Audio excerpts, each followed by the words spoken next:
Ahojte, milí deviatáci a piatáci. Vítame vás na gymnáziu Františka Víťazoslava Sasinka. Gymnázium Františka Víťazoslava Sasinka sídli v historickom jezuitskom kláštore.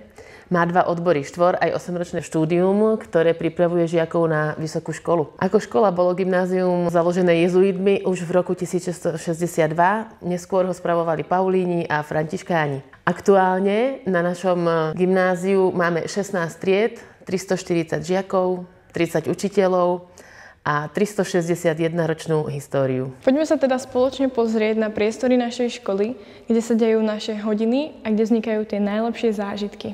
Na prízemí sa nachádzajú šatne, školský bufet a telocvičňa. V našej telocvični sa nielen cvičí počas hodín telesnej výchovy, ale aj súťaží. Športové súťaže na našej škole bývajú vo florbale, futbale a volejbale. Volejbalové turnaje organizujú profesori telesnej výchovy 2-krát za školský rok. A to volejbalový turnaj ku Dňu študentstva a koncoročný volejbalový turnaj, ktorý sa každoročne koná v priestoroch beach volejbalu v Skalici. Práve sa nachádzame v aule, kde sa konajú všetky spoločenské a vzdelávacie aktivity. V aule sa najčastejšie konajú zaujímavé besedy. Taktiež sa tu konajú divadelné predstavenia, ktoré si pripravujú členovia dramatického krúžku. Vidím vysokú budovu v neznámom meste. Mesto sa volá Skalica. Vchádzam do budovy na prízemí, zastavím sa na konci chodby. Predo mnou sú dvere s nápisom Gymnázium Františka Víťazoslava Sasinka. A obraz sa mi zahrieva, pomoc! Na prvom poschodí majú triedy mladší žiaci z 8-ročného gymnázia. Na chodbách je rozmiestnených celkom 14 šachovníc, aby sa žiaci mohli rozvíjať, ale hlavne aj zabávať počas prestávok. Nachádzame sa v biologickom laboratóriu, ktoré je plné pomôcok na vyučovanie.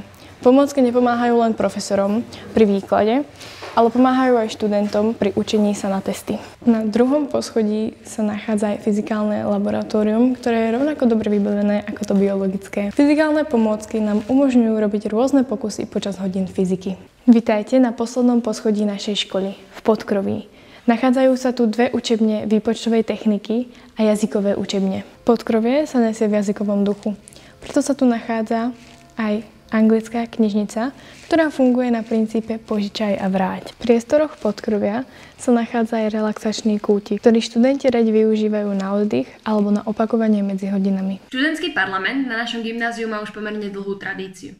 Jeho členmi sú zástupcovia všetkých tried, ktorí sa stretávajú raz týždenne, aby prebrali nadchádzajúce udalosti. Týmito udalosťami býva už tradične GPR, teda Gimpel proti rakovine, charitatívna burza pre útulok, vianočný koncert, imatrikulácie a ďalšie. Študentský parlament tiež vyhlasuje tzv. Tematické piatky, ako napríklad Piatok bez tašiek či Farebný piatok. Sme radi, že môžeme takýmto spôsobom zasahovať do nášho študentského života. Nezabúdame ani na rodičov, ktorí pravidelne pomáhajú pri organizácii reprezentačného plesu gymnázia. Tento rok to už bol neuveriteľný 31. ročník.